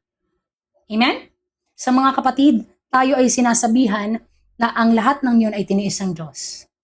So minsan kung tayo ay nakakaranas ng parang pag-give up, di ba? Dahil sa nararanasan nating kasamaan sa mundong ito, isipin nyo na ang Panginoon ay ang inisip ng Diyos nung siya ay nandito, yung future. Di ba? Yung future. Isipin nyo nung ang Panginoon ay bumaba dito, ang inisip niya yung kasiyahan after nun. So yun na yung iniisip natin sa bawat araw. Dapat may hindi na kayo papasok dyan na ayoko na nito, ganito, ganito. Hindi. Ang hirap. Struggle. Pero isipin nyo yung future pag nakasama natin siya. So sinasabihan tayo mga kapatid, tayo ay mamuhay na ngayon, dapat ng maayos at matuwid sa mata ng ating Panginoon. Dahil sa mga sugat niya, gumaling tayo. Peace na itama ang pamumuhay nyo. Para tayong mga tupang naligaw noon. Pero nakabalik na tayo ngayon sa Panginoon na tagapag-alaga at tagapagpantay ng ating buhay. Palakpakan natin ang Diyos. Mabuti po yung Panginoon mga kapatid. Dinidisiplina niya ang mga anak niya sa tamang pamamaraan. Kaya bunga, magkakatalo-talo. Okay? Bunga. Kaya nga niya kinurse ang fig tree. Sa bunga. Okay? So mga kapatid, tayo ay magpatuloy sa ating susunod. Ang bilis ng oras, magna-9 na. Ang bilis ng oras mga kapatid. Ang bilis ng oras, magna-9 na po agad no? So magpatuloy tayo guys. 1 Peter chapter 3. Okay? Anong sabi dito? Wives and husband. Para po ito sa mga taong may asawa, mga taong kasal. Okay? kayo po ay sinasabihan din ng Panginoon. Kung kayo po ay may asawa na unbeliever, at tapos kayo ay unbeliever, ito ay kailangan nating pakinggan sa Panginoon. Okay? Alin pong wait sa pagganda? Oo, 1 hour and 30 minutes na agad pala, no? Ang bilis po ng oras. Kita niyo, ang bilis ng oras, hindi natin namamalayan. Mga kapatid, magpatuloy tayo. Anong sabi dito? Kasi pinamadali ng Panginoon ang oras. Totoo po ito. Pinagmamadali talaga ng Panginoon ang oras, mga kapatid. Okay? Pinagmamadali na ng Panginoon ang oras. So, sinasabihan tayo dito, in the same way, sa mga may asawa po, you wives, you should be willing to serve your husband. When we say serve, aarugain mo talaga yung asawa mo. Mga kapatid, okay? Sa may mga asawa po. Talagang, alam niyo po na ang asawang lalaki nyo ang gumagawa sa tahanan, sa trabaho, mabibigat na trabaho. So, nararapat po na pagsilbihan. Okay? Then even those who have refused to accept God teaching will be persuaded to believe because of the way you live. So, makikita na lang ngayon na kung paano mo irespeto ngayon yung asawa mo. Okay? Sa may mga ka-live-in naman po at hindi kasal, ang pinakamaganda ko sigurong mapapayo sa inyo, irespeto nyo pa rin. Okay? Pagsilbihan nyo pa rin. Pero wag kayong gagawa ng ayaw sa paningin ng Panginoon. Okay? Kasi hindi po kasal. Sa mga may kinakasama, anuhin nyo pa rin, pagsilbihan nyo pa rin. Okay? Ipaglaban nyo, ipagluto nyo, iparamdam nyo sa Kanya na mahal siya ng Diyos, sabihin nyo yung pagmamahal ng Panginoon at baka mapipihit, at baka talagang willing magpakasal, yung ganon. So, iparamdam nyo mga kapatid, okay? So, ito po ay para sa mga wait lang po ha, mag-aasawa. At sinasabihan kayo na serve. Okay, mag-serve sa isa't isa mga kapatid. Okay? So, magpatuloy po tayo. Wait lang. Wait lang ako guys. Ang banas. Magpatuloy po tayo. Ano ang sabi dito? At yung mga taong hindi naniniwala sa Diyos, pag nakita ngayon ang pamumuhay nyo, ay baka mapahiya sila. Na biglang nagbago ang taong to. Biglang mahal na mahal ang asawa at nire-respeto ang pamumuhay nilang mag-asawa. Okay? Sinasabihan tayo dito mga kapatid, lalo sa mga mag-asawa, you will not need to say anything. Wives, sa mga babae po, wala kang ibang, kita niyo mga babae ngayon, under ang mga lalaki, lalo na pag hindi kasal. Sa mga hindi kasal, 'di ba? At walang Diyos, under nila ang lalaki. Pero hindi nila alam, hindi pwede yan. No. Kasi ang dapat mamuno sa tahanan ay lalaki. Spiritual o physical man yan. Kaya walang pwedeng lumabas sa iyong dila. Your husband will see the pure lives that you live with respect for God. Makikita niya ngayon na may pagbabago. Okay? Makikita niya. Itong mga kapatid natin dito na may mga hindi po, alam mo yon, hindi man sila kasal or what, nakitaan ng pagbabago ngayon ang mga buhay nila ng mga kasama nila. Na ang laki ng respeto sa hindi, bawal, ayoko, no, di ba? So ngayon, nagtataka na yung mga kinakasama nila na bakit ganito, bakit ganyan. Kasi nga, nakikita nila ngayon yung pure lives nila na pamumuhay, lalo pag hindi kasal. Amen? So, di ba? Makikita ng husband ngayon, na yung mga kinakasama nyo, yung pure lives nyo. Pure sa paningin ng Panginoon. Para po sa mga sa mga asawa to ha, sa mga may asawa. It is not a fancy hair, gold jewelry, or fine clothes that you make you beautiful. Sa mga may asawa po yon. Okay, dito kasi ginagamit lagi kasi yung verse na to eh. Laging ginagamit ang verse na to para sa mga babae. Na, di ba bawal yung ganyan, ganyan, ganyan? Hindi mo alam ang sinasabihan ay babae na may asawa. Okay? Ang sinasabihan, hindi daw po sa mga maayos na pananamit, mga hikaw, mga kwintas, o mga palamuti sa katawan ang nagpapapure sa iyong sarili to make you beautiful. Verse 4, no, your beauty should come from inside you. The beauty of gentle and quiet spirit, that beauty will never disappear. It is worth very much to God. So, pag gentle spirit, alam naman natin yan. Laging, di ba, mababa kasi ang emosyon ng babae. So, pag sinabing mababa ang emosyon ng babae, madaling mairita, madaling ganito, kalma. Kalma. Okay, magiging gentle ka sa iyong kinakasama, walang sisigaw, wag hihiyawan, okay? So, tiis. So, dito sinasabihan tayong maging gentle sa mga kinakasama. Okay? At hindi yung mga pagpapaganda lang sa social media. Ang daming ganito. Puro pagpapaganda sa social media, puro pagpapaganda sa mga ganito. Pero tingnan mo yung whole life nila sa isang family. Grabe, parang mga leon. Parang, tiger. Okay? So, hindi tayo ganon. Lalo na kayo na may mga asawa. Verse 5, mga kapatid, it was the same with the holy women who lived long ago, my dear brothers and sisters, and follow God. So, katulad nyo, pina-follow nyo yung mga babaeng tinawag ng Panginoon dati. Okay? Yung katulad nyo ngayon na inaayos ng Panginoon, katulad ng mga tinawag ng Diyos noon. Di ba? Descendant. Okay? Nakakatuwa. They made themselves beautiful in the same way. The way we're willing to serve their husband. Ang tawag ni Sarah sa kanyang asawa kay Abraham ay hindi, asawa ko, mahal ko, baby loves. May ulala, baby loves. Hindi ganon.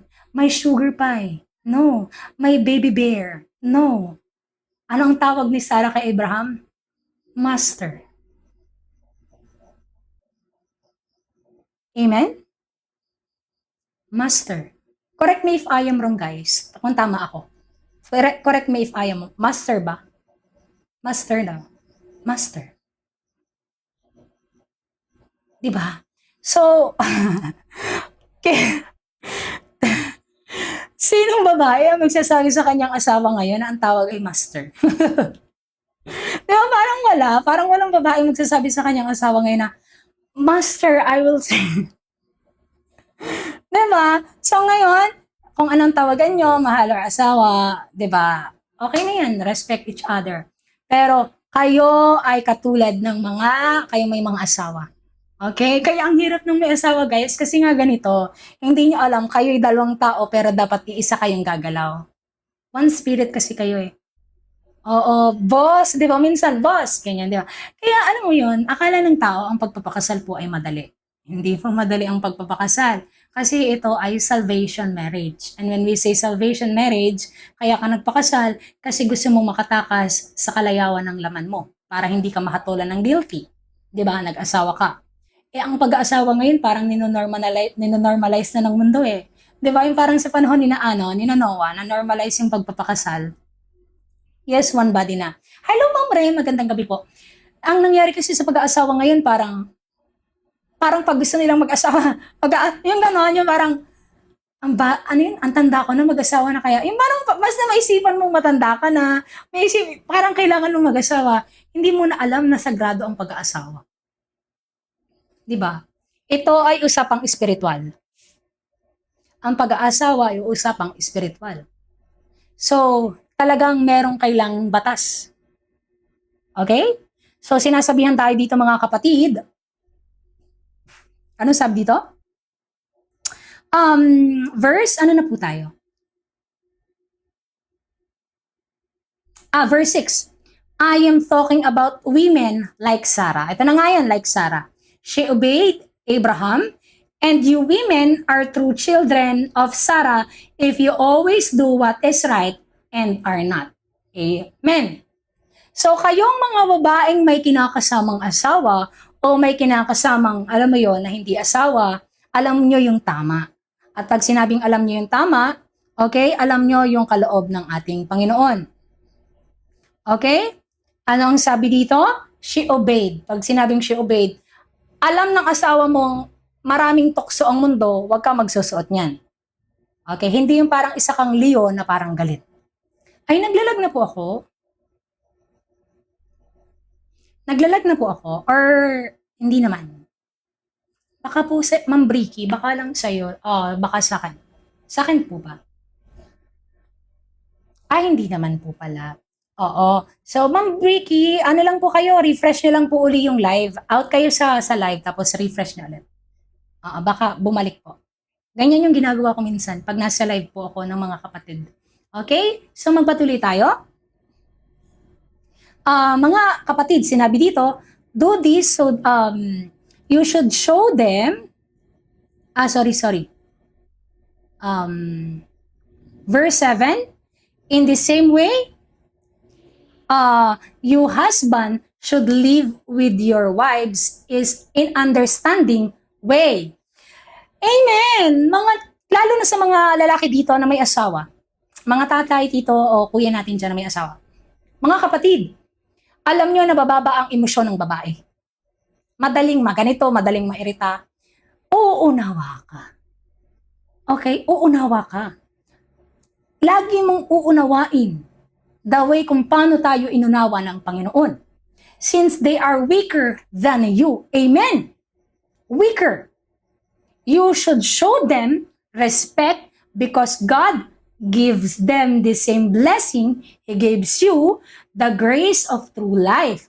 Do this so that nothing will stop your prayers from being heard. Talagang walang makakapagpatigil na even na kahit sino sa pagdarasal niya ng tama sa harapan ng ating Panginoon. Okay, mga kapatid, pag may mga asawa po kayo, tapos yung asawa nyo is unbeliever, mas better na ipagdasal nyo araw-araw sa Panginoon yan. Okay? Mas better na ipagdasal nyo sa Panginoon ang mga asawa nyo na unbeliever. Babae man po or lalaki na na asawa nyo, ipagdasal nyo. Para dumating ang araw, bago dumating yung Panginoon, mga kapatid, na mapihit ng Panginoon, prayer is real. Nababago ng Panginoon ang dasal, ang puso ng tao. Okay? So, sinasabihan tayo mga kapatid, show them respect. Lalo na sa mga lalaki na may asawa. Kasi alam nyong weaker yan kesa sa inyo. Because God the same blessing gives you the life. So, talagang kailangan iisa to iisang katawan to Pag sinabing iisang katawan, ang mananahan or magtuturo sa bahay talaga ay lalaki. Lahat ng spiritual is lalaki. Spiritual, physical, lalaki. Makikinig lang ang babae. Kasi ang way ng lalaki is, alam mo yon, protektahan ang pamilya. Ang way ng babae is to grow. Bigyan ng payo. Kasi weaker ang lalaki kapag walang asawa. Okay, weaker yan. Helper yan Helper ng Panginoon. So, alam nyo na helper kayo, ang way ng lalaki para sa mag-aasawa ay, alam mo yon, protektahan ang pamilya. Sorry, talisik yung laway ko. Ang ano ng babae is to grow the family. To grow the child, the husband. Okay? Pero hindi ikaw ang magbibigay ng desisyon pagdating sa pamilya. Pag unbeliever naman po ang lalaki, is alam mong spiritual ka, pagdating sa mga spiritual na bagay, ikaw ang manindigan. Pero pagdating sa mga ayaw sa kasuotan at alam ni lalaki yon, nakikinig ka kay lalaki. Okay? So mga kapatid, magpatuloy po tayo. Suffering for doing right. So alam natin na talagang ang paggawa ng mabuti sa ating kaloob ng Panginoon ay talagang magsasuffer talaga tayo. This is love. Magmahalan kayong lahat. Okay? Sinasabi sa kasulatan mga kapatid, ngayon, narito ang ilan upang bilin sa inyong lahat. Dapat magkaisa kayo sa isip at damdamin at magdamayan. Kaya nga one body. Dapat isa ang galaw natin. Okay? This is perfect separation. Dapat magkaisa kayo sa isip, damdamin at magdamayan. Magmahalan kayo bilang magkakapatid, maging maunawain at mapagkumbaba sa isa't isa. Verse 9, huwag niyong gantihan ng masama ang mga gumagawa ng masama sa inyo. Show them respect. Baka pag binigyan niyo sila ng respect, mapahiya sila. 'Di ba? Dahil yung pinagsalitaan ka ng masama, okay lang po. I love you, kapatid. God bless you. Wala pong problema. Mapapahiya yan. Sabay alis yan. Okay? Yung pride sa puso niyan talagang galit. Wag na wag papatol. Okay? So, anong sinasabi dito? Huwag kayo niyong gantihan ng masama ang mga gumagawa ng masama sa inyo ng masama. At huwag din niyong gantihan ng pang-iinsulto ang mga nang iinsulto sa inyo. Ito yung lagi kong sinasabi sa inyo sa live. Kung ano man ang sabihin nila, okay lang yan, may moderator tayo dyan o kung anong gawin ni moderator. Basta huwag kayong gagante ng masama sa mga comment nila. Kasi yan ay attack ng Satan. Okay? Spiritual. Lagi niyong tandaan yan. Huwag kayong gagante sa mga kung ano-anong pang-iinsulto. Kasi ang focus niyo sa Panginoon, hinihitak ni Satan eh. Gusto niyang umalis yung focus niyo sa ginagawa. No. Focus. Huwag kayong mawawala sa focus sa Panginoon. Gaya ng ginagawa natin sa bawat araw. Okay? Sa lahat ng no. Focus on the Lord. Faith. Have faith. Okay? So, sinasabi sa kasulatan, mga kapatid, ang dapat niyong gawin ay manalangin at kaawaan sila ng Diyos. Ipagdasal na awaan sila ng Panginoon dahil pinili tayo, ng Diyos na gawin ito para kaawaan din niya kayo. So, ibig pong sabihin, talagang papasapasahan lang yung awa dito. So, kung kinawaan tayo ng Panginoon, ibibigay din natin yung awa sa kanila. So, kung pagsalitaan tayo ng kung ano-anong masama, kung ano-anong story, o kung ano-anong pang-iinsulto, that will be not matter. Ang magmamatter dito ay yung pagmamahal ng Panginoon. Kakainin natin at aayawan natin yung lahat ng ayaw ng Diyos. Talagang pain. We deserve to be punished. We deserve this kind of pain. We deserve to be insulted. We deserve all of that because we are a sinner without the Lord. So, anything that they will say will never matter on us. Magpatuloy tayo?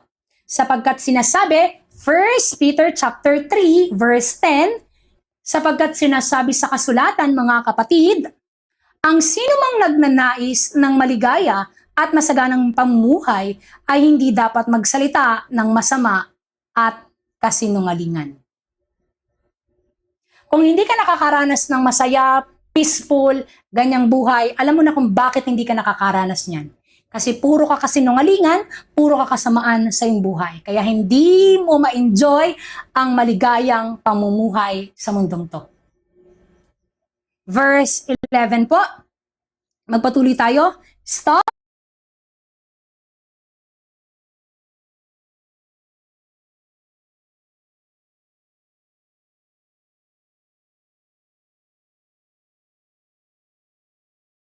To help people to live peacefully. Ito yung lagi kong sinasabi. No matter what will happen in this world, do not focus sa mundo. Kasi ang mundo is fall away. Kita nyo, diba? Hindi na po sa pabuti, sa paganda ang mundo.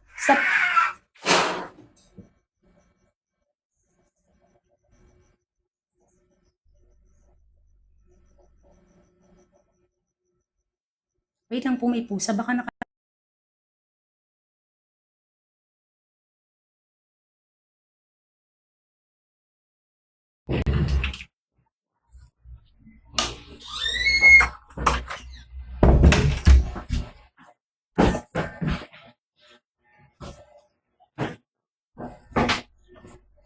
hindi ko po pusa. So, hindi ko po siya, baka pusa po sa labas, okay? Oo. So, ano sabi ito? Stop doing what is wrong and do good. So, alam natin yung mga kapatid, pag tayo nasa Panginoon, kasi pag gagawa ka ng gagawa ng masama, tapos sasabihin mong may Diyos ka, hindi ako maniniwala kasi alam ko yung bunga ng taong gumagawa ng mabuti. Okay? Pag sinasabi, kahit pagano ka kadaming followers at kahit linlangin mo ang tao, hindi mo malilinlang ang taong espiritual. Kasi kilala ni Satan in spiritual realm ang totoong anak ng Diyos. Kaya nga, nung may tao, tandaan niyo ba sa Pentecost, sa Acts, nung tinawag ng mga taong, ano yun? Nag-rebuke sa demon. Diba? In the name of Jesus Christ, I rebuke you. Pinagtawanan siya ng, anong tag doon? Ng, pinagtawanan siya ng demon. I know Paul. I know Jesus. Who are you? Diba? Kaya hindi po porket ang taong yan nagsasabing Jesus ay kayang makapag-rebuke ng demon. Kilala ni Satan ang totoong nasa Panginoon in the spiritual realm. Kilala niya yan. Okay? So, kitang-kita nyo agad sa bunga. Okay? Kitang-kita agad sa bunga. So, tayo ay sinasabihan dito, stop doing. Kaya ang mga tao pong gumagawa ng masama, 101%, never, ever makakatikim sa Panginoon ng peaceful life. Laging problema, problema, problema. Puro problema.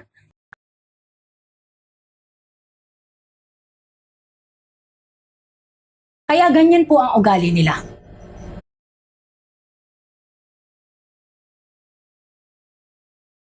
Okay? Tapos pagtatanong ka sa Panginoon, bakit ka nakakaranas nito? Tanungin mo ang pamumuhay mo kung bakit. You doing what is evil, you doing what is bad, sin, walang kagustuhan sa pamamaraan ng Diyos. Huwag kang magtaka kung bakit hindi mo ma-enjoy yung peaceful life at laging marami kang pagsubok na nararanasan. Kasi yan ay kasuklian at kabayaran na ginagawa mo sa harapan at paningin ng Diyos.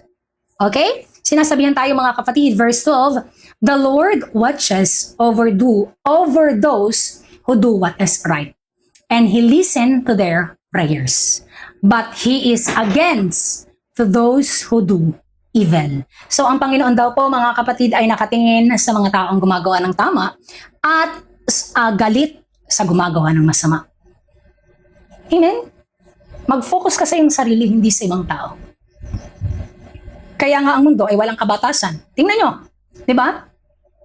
Ang mundo ay walang kabatasan. Sinabi ng Panginoon, at dahil sa walang kabatasan, ang pagmamahala ng bawat isa ay, anong tagal?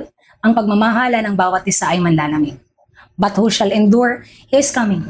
He is coming. Magkonting-konti na lang guys, parating na ang ating kalugod-lugod at ating Panginoong Heso Kristo na siyang hahatol sa buhay at patay. Okay? Focus on yourself. Amen.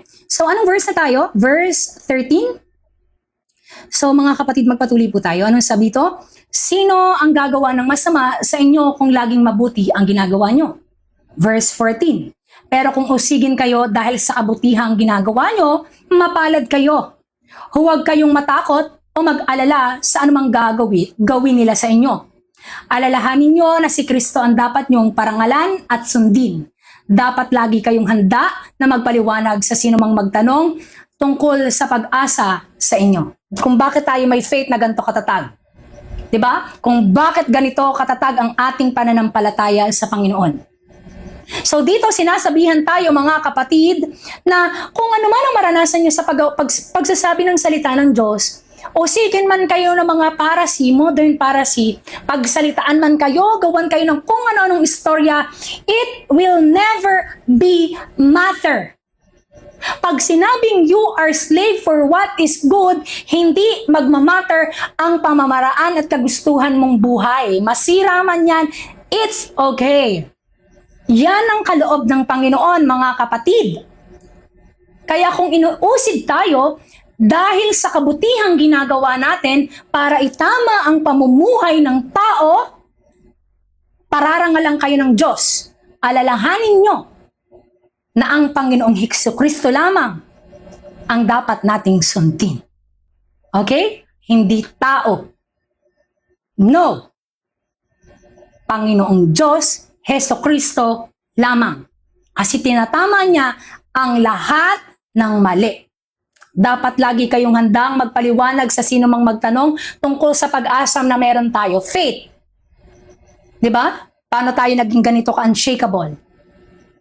Because this is real hard.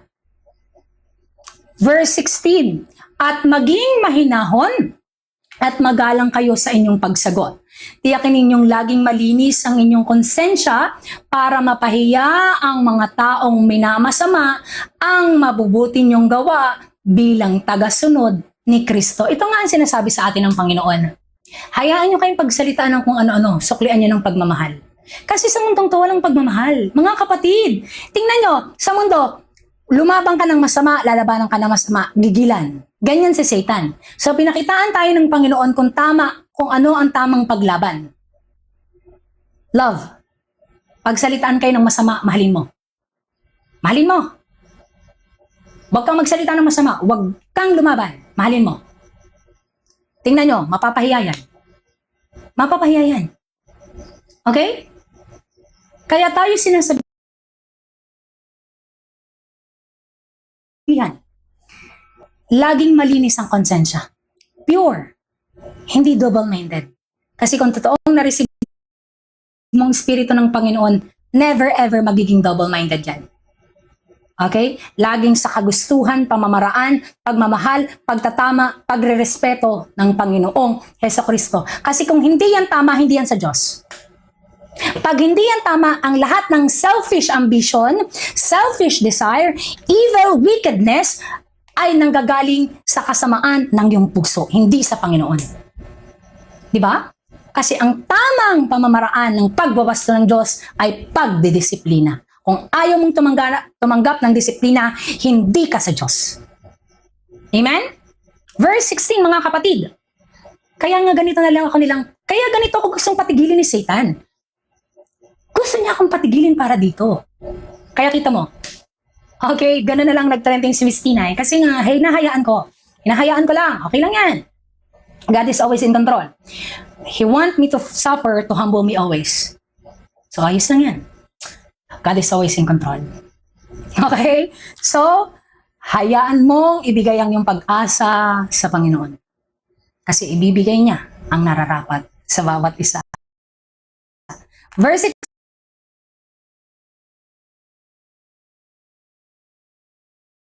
16, mga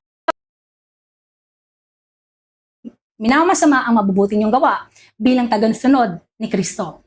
Mas mabuti pang magtiis kayo ng hirap dahil sa paggawa ng mabuti kung ito talaga ang kaloob ng Diyos, kaysa magtiis kayo ng hirap dahil sa paggawa ng masama. Anong sabi? Tanggapin mo kung nagtitiis ka sa hirap dahil gumawa ka ng mabuti. Mas mabuti yan. Sa mundo, galit ang mundo sa mabuti. Tingnan mo, gumawa ka ng mabuti, pagtatawanan ka, ay anak ng demonyo yan. Hindi yan anak ng Diyos. Tingnan nyo, sa mundo, gumawa ng mabuti, nakatingin ang mga tao sa'yo, na para bang akala mo isa kang kriminal. Ganyan si Satan, kaya nga ang mundo, walang mabuti sa mundo. Okay? Kaya kung gumagawa kayo ng mabuti, at kayo ay naghihirap, that is good. Kaloob yan ng Diyos. Kaysa magtiis kayo ng hirap dahil sa paggawa ng masama. Anong gusto mo? Nagsasuffer ka kasi gawa ka ng gawa ng masama? Ang pangit nun, di ba? Verse 18 po. Sapagkat si Kristo nga'y pinatay kahit wala siyang nagawang kasalanan, nagawang masama. At minsan lang siya namatay para mapatawad ang mga makasalanan natin. Siya na walang kasalanan ay pinatay alang-alang sa atin na mga makasalanan para madala niya tayo sa Diyos. So kita nyo, kung kinamuhian nga ang ating Panginoon, mga kapatid, ano pa yung mga gumagawa ng tama sa paningin ng Diyos? So hindi na to guys, hindi na to bago sa atin. Wala na kasing mabuti sa mundo. Kitang-kita naman po natin na wala na talagang kabutihan sa mundong to. Wala nang natitirang kabutihan sa mundo, puro na nga masama, di ba? So kung ang Panginoon nga ay hindi makasalanan, perfect, banal, lahat nasa kanya na, perfect talaga siya eh. Pinatay pa rin sa mundo. Ano ka pa, hindi ka perfect, makasalanan. Matik kung anong ginawa sa ginawa sa Panginoon, ganun din yung gagawin nila sa iyo. 'Di ba? If they accept the Lord teaching, they will accept yours. If they hated the Lord, they will hate you. So kaya hindi nila tinatanggap ang turo natin para sa kaloob ng pagmamahal ng Diyos, hindi nga nila tinanggap yung turo noon. Turo pa kaya ngayon? Para sa kaloob ng tao? Para sa kaliligtas ng buhay ng tao? Malamang hindi rin nila tatanggapin yan. Pero nalaman nila. So wala silang takas. Okay? So, Sa mundo, walang mabuti. Verse 18, mga kapatid. Christ himself suffered when he died for you. And with that one death, he paid for your sins. He was not guilty, but he died for people who are guilty. He did this to bring all of you to God. In his physical form, he was killed. Physical, brutal, pain, nakaramdam siya. Emosyon, nakaramdam siya. But he was made alive by the Spirit. Kaya walang laman ang makakatungtong sa heaven, sa new earth, new heaven. Perfect ang lahat ng tao na nandun. By the grace of the living God, Jesus Christ. Itatanggapin mo ang mabuting balita ng Panginoon. Hindi mabuting balita ng mundo na naaakop sa mundo. Mabuting balita para tanggihan ang kasamaan ng mundong to. Kasi noon, ang nation by nation ang binabalaan ng Diyos. Katulad ng binalaan niya ang panahon ni Noah. Diba? Mundo ang binalaan niya noon, then after mundo, nation by nation. Ngayon, mundo pumuli ay binabalaan ng Panginoon na if you will never be changed, you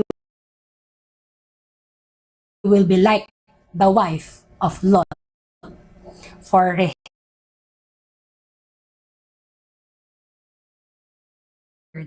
of Christ. Magpatuloy tayo, mga kapatid. Verse 19 po. And by the Spirit, he went and preached to the spirit in prison. Tayo yon. Okay? His spirit, ang spirit natin ay patay. So tayo ay prisoner ng mundo. Those were the spirit who refused to obey God long ago in the time of Noah. Pakinggan nyo na to. Ito na yon. Those whose spirit, yung mga tao noon na prisoner ng mundo, na ayaw sumunod sa pinipreach ni Noah, na itama nyo ang buhay nyo. Itama nyo ang pamumuhay nyo. Si Noah ay preacher ng Panginoon at sinasabihan na Noah is a preacher of the living God who taught to the people to live right. Okay?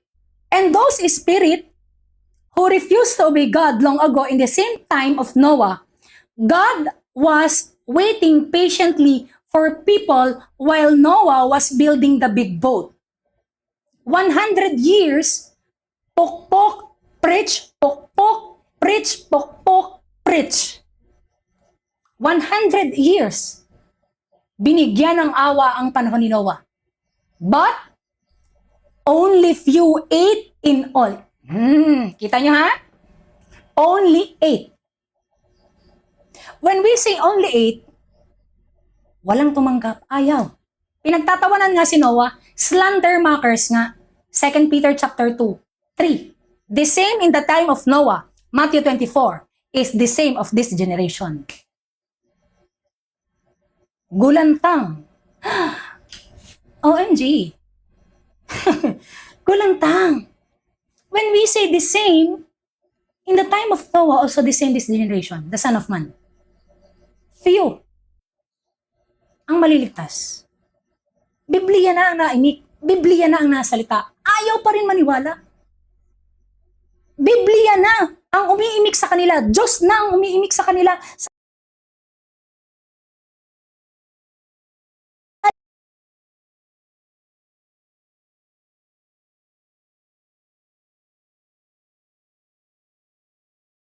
Fire. Consume the whole world. Pakinggan natin. Verse 21, 8 in all were saved in the boat through the flood water. And the water is like baptism, which now save you. Baptism is not washing off from dirt, the body. So, ito is spiritual.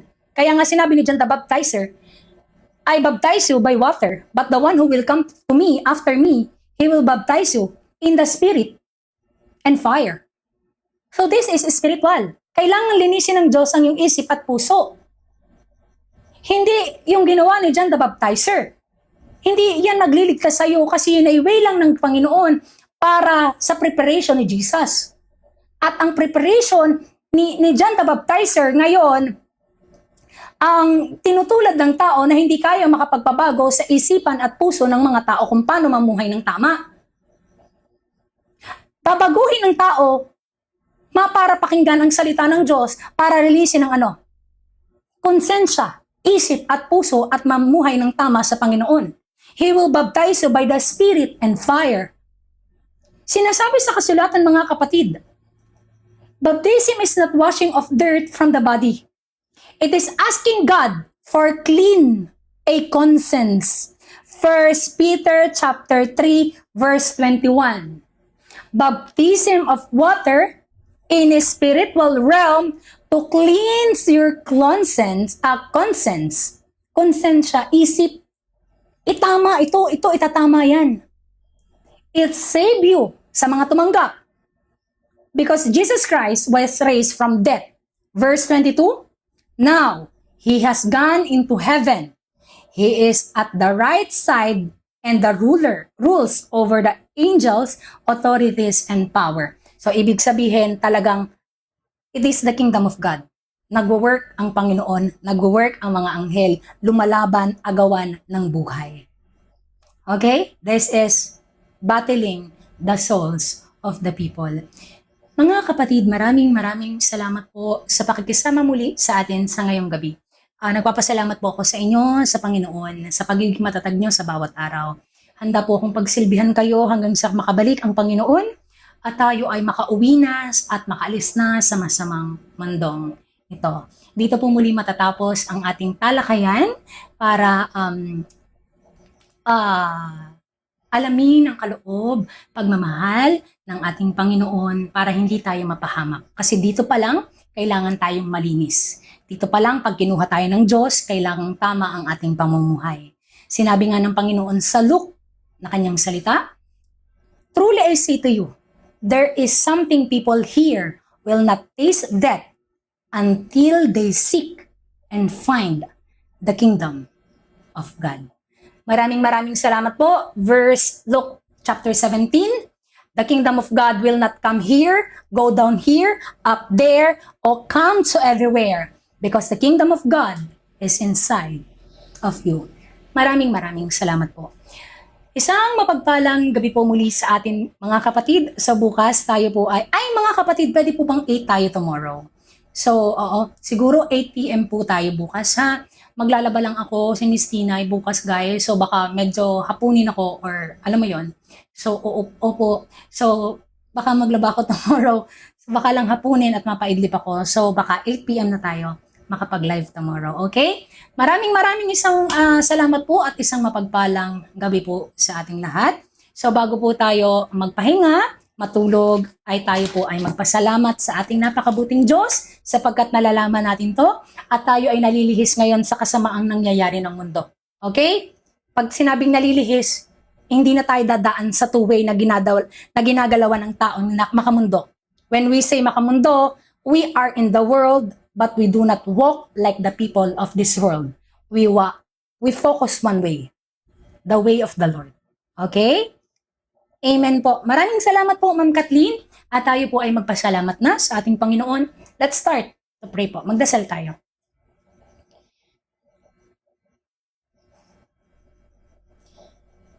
Panginoon, maraming salamat po sa araw na biyaya na pinagkaloob niyo sa amin at sa inyong banal na katalinuhan na espiritu na ipinagkaloob para malaman namin ang lahat ng ito.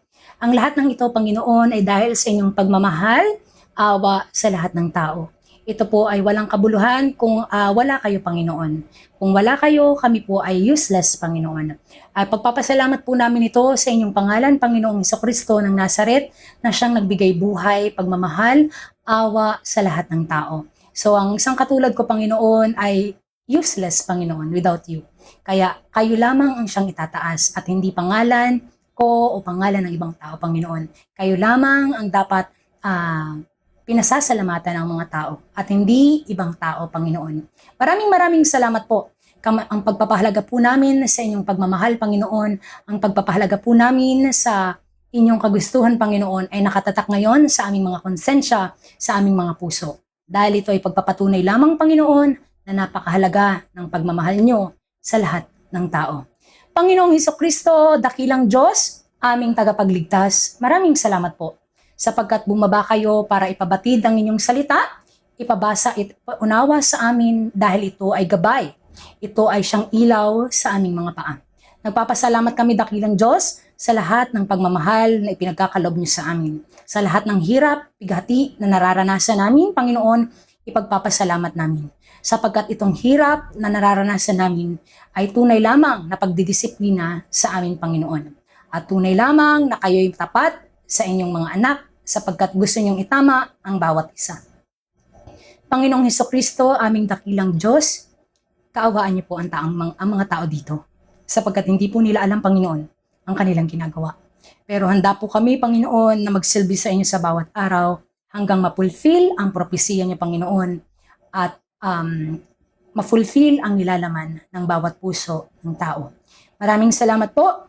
Ang dinarasal ko po sa bawat araw, Panginoon, ay wag mag-focus ang mga tao sa mundong ito. Pinagdarasal ko, Panginoon, na wag nilang hanapin ang mga kung ano-anong simbahan na gawa ng tao. Hanapin nila ang inyong salita. Hanapin nila ang inyong kaharian, Panginoon.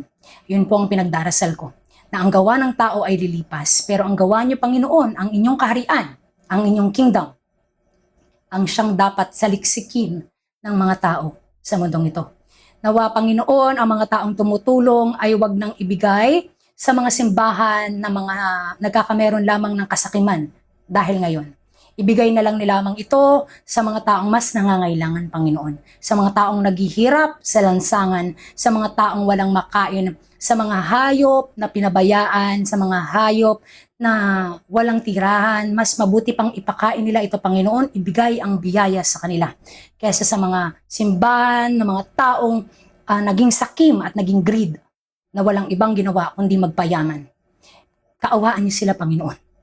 Nawa ang puso ng bawat isa ay maging tama sa inyo, Panginoon. Nawa ang puso ng bawat isa ay mapihit niyo, Panginoon. Sa inyo lamang magtitiwala, Panginoon, ang mga anak niyo. Sa inyo lamang magtitiwala, Panginoon, ang bawat isa. As ang pananampalataya ng bawat isa ay sa inyo lamang, Panginoong Hesukristo, na siyang aming Diyos, tagapagligtas, magpasawalang hanggan. Maraming salamat po.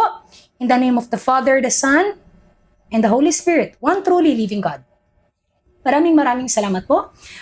Isang mapagpalang gabi po. So see you tomorrow, mga kapatid. Maraming salamat.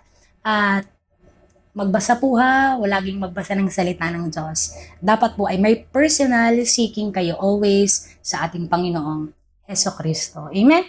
So may the God of mercy, the God of grace, the God of love will always be with us po. Maraming salamat sa dakila nating Panginoong Hesukristo at sa inyong mga buhay na kapatid na tapat hanggang dulo sa Panginoon. Good night and shalom po.